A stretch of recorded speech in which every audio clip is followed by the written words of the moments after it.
Hello again. Our Finance Minister Enoch Godongwana has launched a bounce-back scheme aimed at supporting SMEs struggling due to the COVID-19 pandemic. Let's take a look now into the role of entrepreneurship following the Minister's budget and the role small businesses can play in growing South Africa's economy and, of course, create those much-needed jobs. I'm joined now by Dr. Jabulile Msimango-Galawe, a senior lecturer at Wits Business School. You know, as I read your surname there, Doctor, I thought, is it a H or is it a G? You know, being South Africans, we've got all these things. I hope I didn't butcher your surname. No, you pronounced it perfectly. Welcome, yes. Welcome. What stood out for you, just at a high level, from the Finance Minister's budget speech around the whole issue of entrepreneurship? Because we're told time and again that it's in the small business sector, it's in the medium business sector with entrepreneurs where jobs can be created.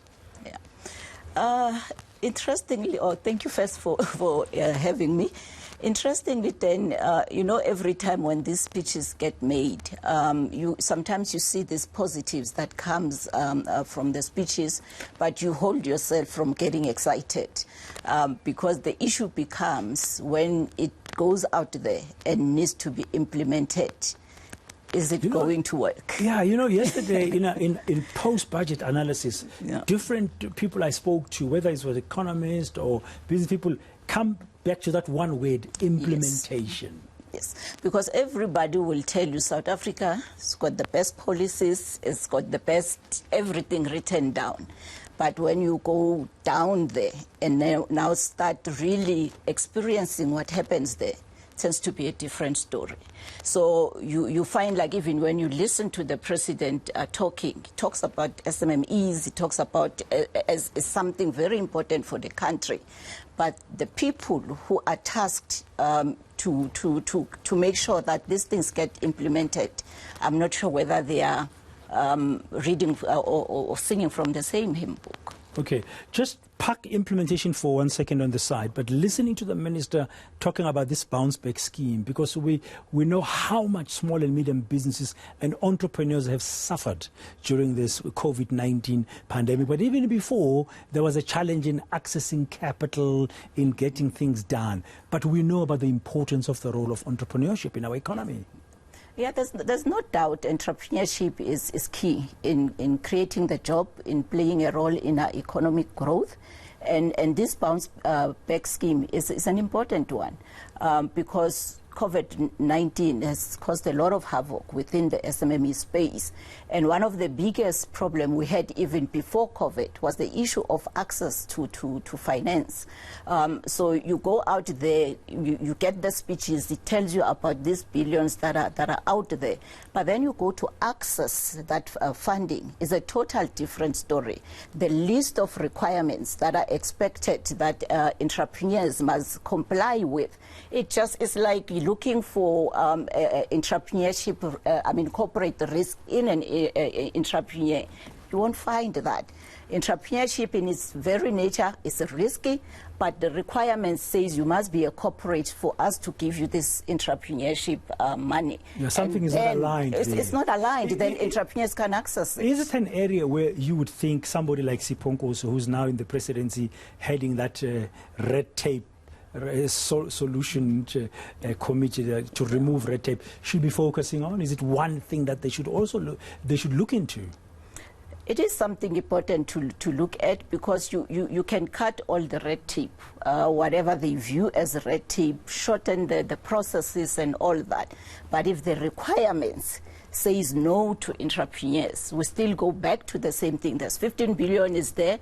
By the end of the financial year, you find that only 5% of that is used. Because if you also look at the SMME, you find that people who likely comply or be able to meet the requirements are the M part of the SMME. When you go to the other part, you find that they don't meet the requirement.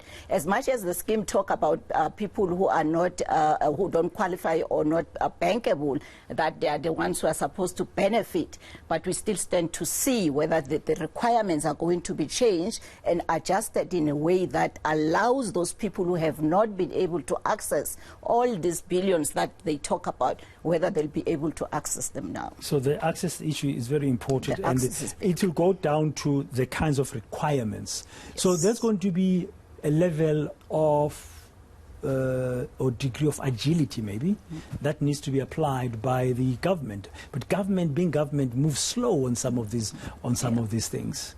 Yeah, I think that the agents, I was happy to see that he spoke about it being implemented like it's like an immediate thing. That one was good. It was a good thing. But then at the same time, the agencies, because he's taking it back to the banks, who are the same banks and the same institutions that were supposed to help also with the COVID-19 at the beginning, and we know what happened there. Then the question becomes, has then the mandate changed for the banks as to how now they're going to facilitate this whole process? Yeah, because besides implementation and access, there has to be a level of facilitation to enable the SMMEs and entrepreneurs to gain. Now, before we conclude, Dr. Msimango-Galawe, if you're an entrepreneur and you're listening to this, yes, there's going to be these billions, as you said. Yes, they're going to be available immediately. Yeah. And yes, now we can access them, but then hopefully the process will be cleaned up. What else would you appeal to the government to really make sure that this time we get it right? Because on top of the pandemic, we had the July riots, yeah, which badly affected the livelihoods of small and medium businesses. Yeah. So my appeal really will be to put the agency in terms of getting this rolled out, and also that agency must be really emphasized to the DFIs and the banking institutions that are going to be doing this.